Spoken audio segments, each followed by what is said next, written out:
E aí, pessoal, tudo tranquilo? Em mais um episódio do Politicast, a gente conversou com a deputada estadual pelo PSOL, Luciana Genro, que durante a entrevista criticou o governador Eduardo Leite sobre a troca da bandeira preta para a vermelha no distanciamento controlado. Luciana também analisou o cenário nacional. Ela acredita que ainda há espaço para o impeachment do presidente Jair Bolsonaro com a chegada da CPI da Covid no Senado. Confere aí o bate-papo com a deputada Luciana Genro. Tudo bem, deputada Luciana Genro? Como vai? Como é que tem encarado a pandemia? Olha, eu estou num lugar de privilégio, né? Porque eu estou podendo fazer isolamento, estou trabalhando de casa, tenho saído muito pouco, apenas para algumas atividades que necessariamente são presenciais. Mas eu estou vendo com muita preocupação toda essa situação, né? Porque a grande maioria da população não está podendo fazer isolamento, né? Está tendo que trabalhar, está sujeita a se contaminar, as UTIs ainda estão muito cheias, então a situação está bem complicada. O modelo de distanciamento controlado voltou a sofrer mudanças significativas nesta semana no Rio Grande do Sul. Um decreto publicado, que já está em vigor, né, permitiu a troca da bandeira preta, indicativa de risco altíssimo de contaminação, para a vermelha, que indica uma situação um pouco menos grave e traz restrições mais brandas às atividades. Como que a deputada analisa o movimento do governador Eduardo Leite na troca de bandeiras nesse contexto da pandemia? Olha, foi claramente uma manobra feita pelo governador pela sua decisão de retomar as aulas, né? Então, ficou muito claro que, como ele não conseguiu mudar os indicadores, ele mudou os critérios para o estabelecimento da cor das bandeiras. Parece uma brincadeira, mas é muito sério, né? Eu recebi esses dias um meme, né, de um livrinho de colorir com vários lápis de cor, e aí o livrinho era o Rio Grande do Sul dizendo pinte da cor que você quiser, né? Porque, de fato, essa cor das bandeiras está completamente sem critério. Então, o que a gente vê é que o governo se movimenta mais pelas pressões políticas que recebe e menos pela ciência, né? Pelos dados técnicos e científicos, que ainda demonstram que nós estamos numa situação muito perigosa em termos de contágio e que o aumento de circulação vai, com certeza, trazer uma sobrecarga ainda maior ao sistema de saúde, aos trabalhadores da saúde e o risco de pessoas morrerem sem ter o devido cuidado médico. E que solução a deputada propõe para a questão do ensino durante a pandemia? O que a deputada propõe e o partido, né? E o pessoal? Pois é, eu acho que nós, enquanto Brasil, né, e como Rio Grande do Sul, fizemos uma coisa muito errada, né? Porque o que a gente fez? A gente fechou as escolas, deixou as escolas fechadas, e abriu bares, abriu restaurantes, abriu lojas, né, que responderam a uma necessidade econômica, né, porque, obviamente, os empresários eles precisam abrir os seus negócios para poder faturar, porque o governo federal não tem uma política de garantia dos negócios para que eles pudessem fazer o isolamento social e pudessem ficar fechados durante um tempo. Então, ao invés de fechar esse tipo de negócio que não é essencial estar aberto e manter as escolas abertas, o Brasil fez o contrário, né? Deixou as escolas fechadas e abriu tudo. Então, o que vai acontecer agora? Com a volta às aulas, nós vamos ter o fim total de qualquer política de distanciamento, de isolamento social, né? Vamos manter o uso de máscara, manter o distanciamento, mas a gente sabe, por exemplo, que as pessoas nos ônibus, elas não estão tendo condições de fazer distanciamento. Os ônibus andam lotados.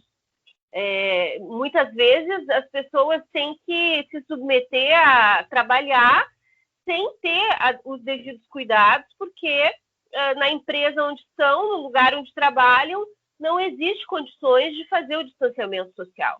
Então, eu sou totalmente favorável à volta às aulas, eu não tenho a menor dúvida do prejuízo que as crianças, os adolescentes estão sofrendo com a paralisação das aulas.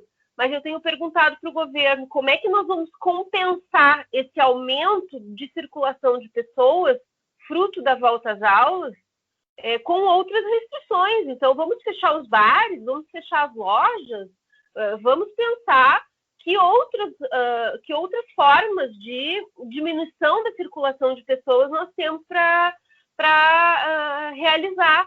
E, evidentemente, que, ao não termos uma política do governo federal de garantia de recursos, né, seja na forma de crédito, seja na forma de uma ajuda para as pequenas e médias empresas, ninguém quer fechar o seu negócio, né? Então, a gente fica no impasse, e quem é que vai pagar essa conta? Vão ser os trabalhadores da saúde, em primeiro lugar, que já estão sobrecarregados e vão continuar sobrecarregados. A comunidade escolar, porque, obviamente, professores, funcionários de escola vão acabar se contaminando, se não na escola, no trajeto para a escola, porque as pessoas não se materializam dentro da escola, elas pegam um ônibus, elas andam na rua, elas pegam o metrô, né? Então, obviamente que isso vai redundar em maiores níveis de contaminação. A deputada acredita que ainda há espaço para um lockdown total, um lockdown como a Europa fez, porque é o que a maioria dos especialistas, dos infectologistas recomendam. E aqui no Rio Grande do Sul ainda há espaço para isso, diante desse cenário político? Pois é, o problema é esse, né? Faz o lockdown, mas como que se garante a sobrevivência das pessoas? Então, ao nós termos um governo federal negacionista, né, que tem feito de tudo para ignorar a pandemia, feito de tudo para dificultar as medidas econômicas de auxílio às pessoas que necessitam do auxílio econômico, seja o auxílio individual, pessoal, seja o auxílio para a empresa. Fica muito difícil fazer lockdown. Eu, inclusive, chamei a atenção de alguns companheiras meus do PSOL que estavam levantando muito essa bandeira do lockdown. Eu disse, olha, gente, lockdown sim, mas tem que ter auxílio emergencial, tem que ter crédito para as empresas, porque senão o que vai acontecer? O lockdown vai resultar na brigada militar tendo que perseguir o trabalhador ambulante que precisa ir para a rua ganhar o seu dinheirinho para comer de noite, né? Então, é tudo muito complexo quando se tem um governo federal que não faz a sua parte.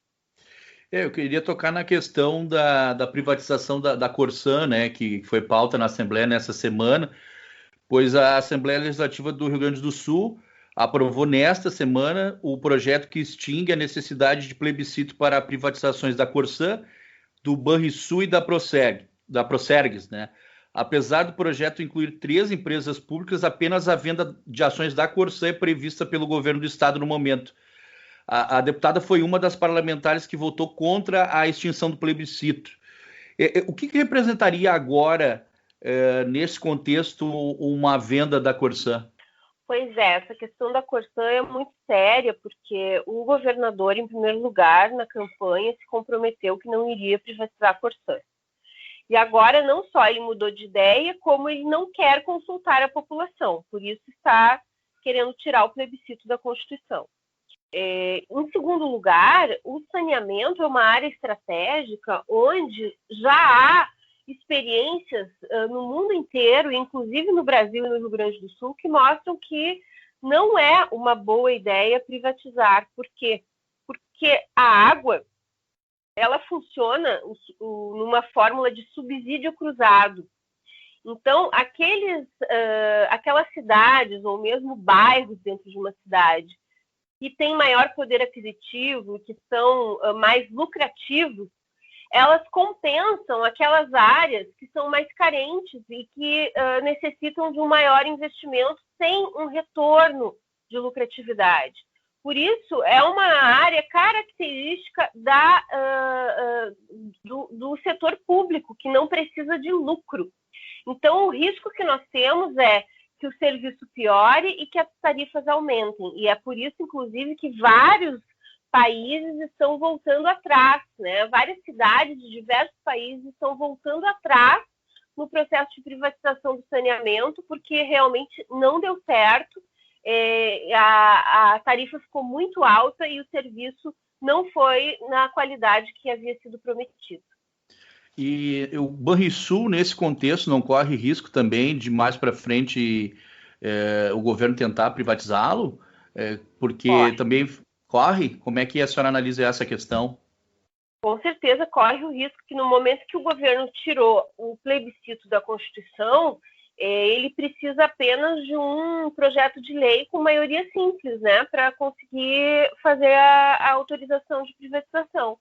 E o Banrisul é um banco extremamente visado pela iniciativa privada, porque é um banco lucrativo, é um dos melhores serviços de teleatendimento e de aplicativo.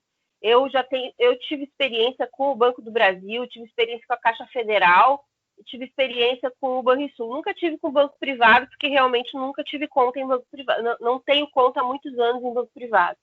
Mas dos 3 que eu tive a experiência, o do Banrisul é de longe o melhor sistema. Né? Então, é um banco muito apetitoso, né, para a iniciativa privada, e já que o governador rompeu com o seu compromisso de não privatizar a Corsã, nada impede que ele também, daqui a pouco, queira privatizar o Banrisul. Então, a gente vai ficar muito atento a isso também. Agora, a proposta aqui é analisar um pouco do cenário nacional, né?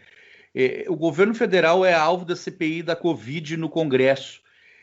Que efeitos a comissão pode ter no cenário político? Ela tem potencial para tirar o presidente Bolsonaro do poder, de provocar um impeachment mais para frente? Há espaço para impeachment no governo Bolsonaro, tendo em vista que ele tem o Centrão como aliado e boa parte do empresariado no Brasil também? Acredito que sim, há espaço. Não é tão simples, porque obviamente que a burguesia brasileira tem sido sócia, né, desse genocídio do Bolsonaro, porque tem dado sustentação ao seu governo, e evidências não faltam dos crimes que ele cometeu. Eu tenho certeza que o Bolsonaro, mais cedo ou mais tarde, vai ser julgado num tribunal penal internacional por crimes contra a humanidade.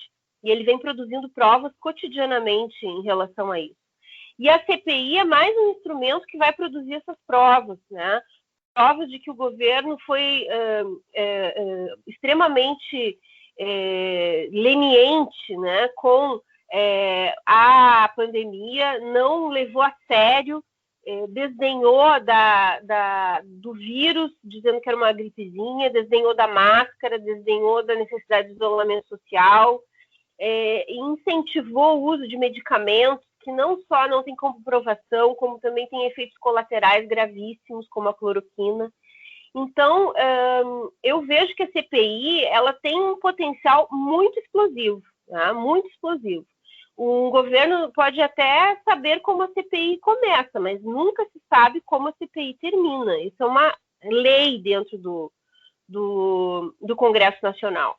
Então, se pode, sim, surgir evidências, né, que tornem irrefutável a necessidade do impeachment. Mas, obviamente, que as elites políticas sempre vão tentar garantir os seus interesses. Então, o governo está atuando ali e ainda não temos uma certeza de que vai haver uma ruptura na base do governo, no caso do Centrão especialmente, que possibilite, de fato, a realização do impeachment. 2022 já está muito próximo, as eleições estão aí, né? Mas eu queria tocar na questão de como que as esquerdas devem se articular para 2022 nesse cenário. Como é que a senhora analisa, por exemplo, agora a gente tem o fator Lula na disputa, né? O que a gente deve esperar da esquerda em 2022?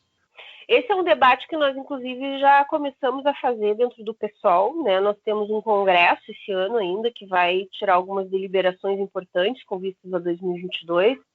Eu defendo que a nossa prioridade daqui até 2022 é a luta contra o Bolsonaro. né? Nós precisamos seguir lutando pelo impeachment e não podemos dar de barato que ele vai concluir o seu mandato. Até porque se ele concluir o mandato, ele pode chegar em 2022 com condições não só de ir ao segundo turno, mas de vencer o segundo turno, né? E, por outro lado, a volta do Lula ao cenário com seus direitos políticos recuperados nos garante que este segundo turno, onde o Bolsonaro possivelmente vai estar, se ele não sofrer o impeachment, será contra o Lula, tá? Ocorre que sempre uma incógnita, né? O segundo turno pode ganhar um como pode ganhar o outro. Para o Lula é melhor que seja o Bolsonaro, mas para o Bolsonaro também é melhor que seja o Lula, né? Então, a gente não pode esperar até lá para derrotar o Bolsonaro. A gente precisa do impeachment antes. Agora, se não conquistarmos o impeachment e formos para as eleições de 2022 com o Bolsonaro no páreo e com o Lula no páreo, eu defendo que o PSOL apresente o seu candidato, a sua proposta, o seu programa. O nosso programa não é o mesmo do PT, não é o mesmo do Lula. O PSOL nasceu como uma alternativa de esquerda às traições e aos erros que foram cometidos pelo PT e os seus aliados no governo. Então, no primeiro turno, a gente precisa fincar a nossa bandeira, mostrar a nossa diferença. E, no segundo turno, vamos nos aliar com quem quer que esteja lá, e eu tenho quase certeza absoluta que será o Lula, né, porque a força dele é muito grande. Vamos nos aliar, vamos votar no Lula para derrotar o Bolsonaro. Mas isso não significa compartilhar o governo do Lula, nem compartilhar do programa que ele defende. Nós vamos votar no Lula ou no Ciro, ou em quem quer que seja contra o Bolsonaro para derrotar o Bolsonaro e seguir defendendo as nossas pautas, as nossas lutas e o nosso programa. Em 2017, a deputada escreveu um artigo na Zero Hora com o título Hora de Defender a Lava Jato. Mas em 2019, no seu podcast, a senhora criticou a relação entre o juiz Sérgio Moro e o procurador Deltan Dallagnol. Qual é o seu sentimento hoje sobre a Lava Jato? De indignação, em primeiro lugar, né? Porque nós tivemos uma oportunidade, né, através da Lava Jato, de demonstrar e combater a corrupção, que é uma doença endêmica no Brasil. Não foi inventada pelo Lula, não foi inventada pelo PT, né? É uma prática da política tradicional no Brasil. E a Lava Jato, no seu início, mostrava uma vontade de combater a corrupção. E no seu braço, digamos assim, carioca, nós vimos avanços muito importantes. Toda a cúpula corrupta do MDB do Rio de Janeiro foi para a cadeia, e o Eduardo Cunha está lá até hoje. Eu, inclusive, publiquei um tweet quando o Eduardo Cunha foi preso, dizendo viva a Lava Jato. E até hoje me cobram esse tweet, né?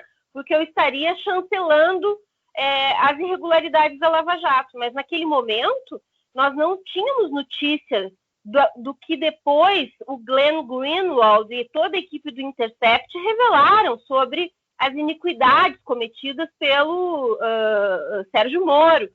Nós não tínhamos ainda o Sérgio Moro como ministro do Bolsonaro. Nós tínhamos um juiz em Curitiba, outro juiz em São Paulo, outro juiz no Rio, outro juiz em Brasília, que estavam empenhados em combater e perseguir a corrupção. Mas depois nós vimos que, especialmente no caso do Sérgio Moro, essa luta contra a corrupção se degradou numa perseguição política, né? O que não significa que o Lula não tenha estabelecido relações promíscuas com as empreiteiras. Eu não tenho a menor dúvida de que ele estabeleceu essas relações. Não é à toa que a empreiteira estava querendo presenteá-lo com um apartamento, né? Tendo ele sido conivente ou não com os ganhos das empreiteiras na Petrobras, nós sabemos que o Lula estabeleceu, sim, relações promíscuas com elas. A reforma no sítio, o apartamento, são indícios claros disso. Então, eu não sou daquelas que levanta a bandeira que o Lula é inocente. Não.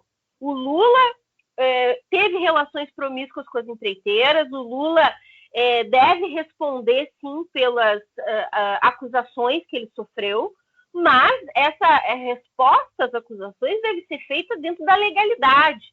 E o que nós vimos é que o Sérgio Moro utilizou o seu poder como juiz para fazer perseguição política, né? Tanto é que ele acabou sendo ministro do Bolsonaro. Então, é por isso que eu digo sempre agora que o Sérgio Moro e o Dallagnol prestaram um serviço inestimável aos corruptos, né? Desmoralizando uma operação que poderia ter avançado na luta contra a corrupção no Brasil e acabou enfraquecendo essa luta porque perdeu a credibilidade.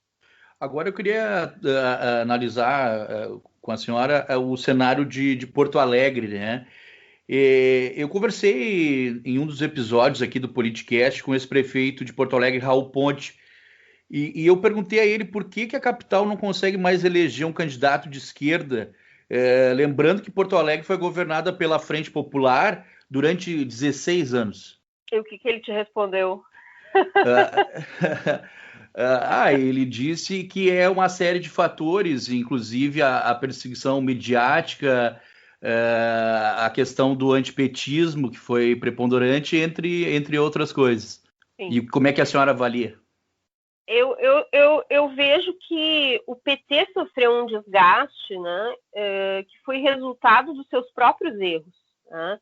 E isso acabou se refletindo aqui no Rio Grande do Sul, embora o PT gaúcho, o PT porto-alegrense em especial, não tenha tido tanto envolvimento nesses malfeitos nacionais, mas é inegável que o PT, ao chegar no governo federal, absorveu os métodos de governo da política tradicional, seja no toma lá da cá, seja na troca de votos no Congresso por emendas parlamentares, seja na corrupção.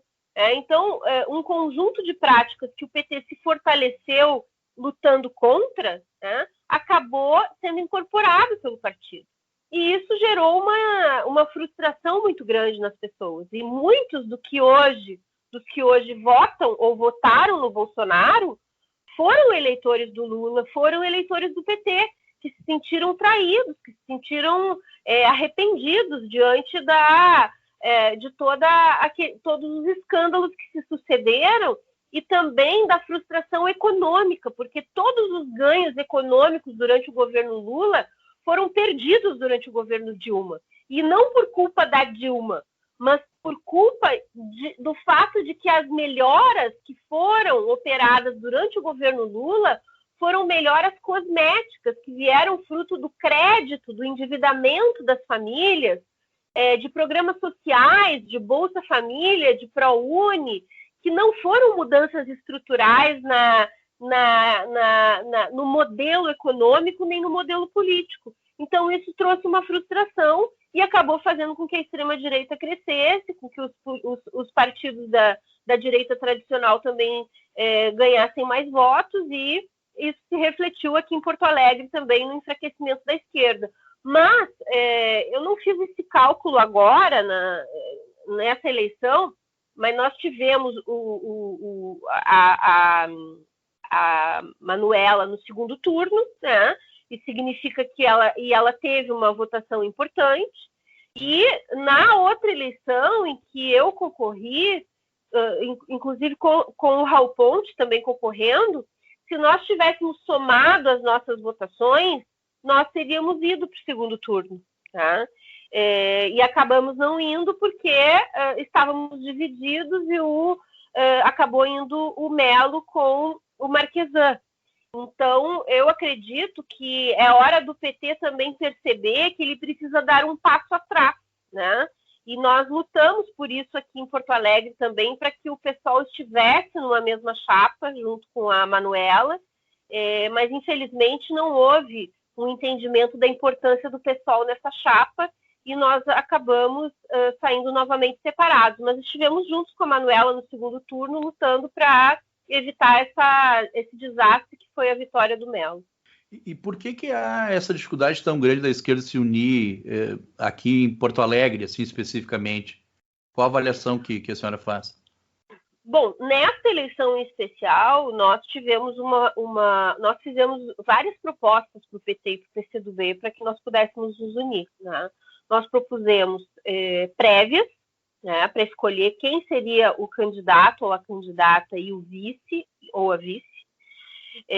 Não aceitaram as prévias, colocaram 1000 obstáculos para que as prévias fossem aceitas. Nós, então, propusemos que a vice fosse do PSOL, porque a Manuela, sendo do PCdoB, ela representa o mesmo projeto político do PT, que eles estiveram sempre juntos, né? Estiveram juntos nos governos do Lula, da Dilma, nos governos aqui de Porto Alegre. Então, não faria sentido para o PSOL aderir a uma chapa do PT e do PCdoB. Nós queríamos estar presentes na chapa com a nossa cara, com o nosso perfil, através da vice. Mas não foi aceito também. Então, não quiseram nem a prévia para escolher o candidato e nem quiseram aceitar o PSOL compondo a chapa. Então, não houve como a gente estar unidos no primeiro turno, né? Tivemos que nos unir no segundo turno e, mesmo assim, não foi suficiente para derrotar o Melo. E como é que a deputada acredita que o eleitorado da capital enxerga hoje o PSOL, né? Na última eleição, o partido elegeu 4 vereadores em Porto Alegre, inclusive os 2 mais votados. Por que a sigla ainda não emplaca no executivo? O que está faltando? Não é fácil ganhar uma eleição majoritária, né? Primeiro porque é preciso ter um enraizamento social bem profundo para evitar, especialmente, a disseminação de calúnias, fake news, como a gente chama hoje, mas as fake news, elas não são uma novidade de hoje, elas existem há muito tempo, né? Eu me lembro de uma das minhas campanhas para prefeita, que eu estava panfleteando, eu e a Fernanda, inclusive, ela foi testemunha desse episódio, e eu entreguei o panfleto para um rapaz e ele me disse assim: Luciana, eu gosto muito de ti, mas eu não vou votar em ti. Eu perguntei, mas por quê? Porque me disseram que se tu ganhar a eleição, todo mundo vai ter que receber um presidiário na sua casa na noite de Natal. Tu acredita numa coisa dessa? E o rapaz realmente estava acreditando nessa história. Né? Então, essas histórias que se disseminam, especialmente nas periferias, elas são muito corrosivas. Né? Então, a gente precisa ter um enraizamento social muito grande para combater. O pessoal não tem ainda. Nós estamos avançando nisso. Um trabalho nas periferias, como na Restinga, na Vila Santa Rosa, no Belém Velho. A gente está avançando no Rubem Berta, mas é preciso avançar mais. Além disso, tem o tempo de televisão, né, pelo fato de que a gente só tem 5 parlamentares federais, nosso tempo de televisão é muito reduzido. Né? Então, a Fernanda agora tinha, se não me engano, 10 segundos. Né? Eu tive também algo assim na outra eleição. Então, é muito difícil disputar uma eleição majoritária com tão pouco tempo para explicitar as suas propostas, o seu programa na TV. Né? E, além disso, os recursos financeiros, que também são bem diferenciados. Né? O PT, como tem uma bancada maior, ou mesmo o PMDB, esses outros partidos, todos recebem muito mais recursos do fundo partidário. Então, a disputa ainda é muito desigual. Eu queria agradecer muito a presença da deputada Luciana Genro pelo PSOL aqui no Politicast. Foi uma honra entrevistá-la. Já se conhecia lá do Conexão RS na Ubra TV, né? Agora estou em outro empreendimento, como batizou o Fortunati. O Fortunati disse, sucesso no teu novo empreendimento. Sucesso para ti. Obrigada pela oportunidade. Um abração. Eu que agradeço. Um grande abraço. Tchau, tchau. E eu fico por aqui em mais uma edição do Politicast. A gente ouviu a deputada estadual pelo PSOL, Luciana Genro. Até o próximo Politicast. Um grande abraço.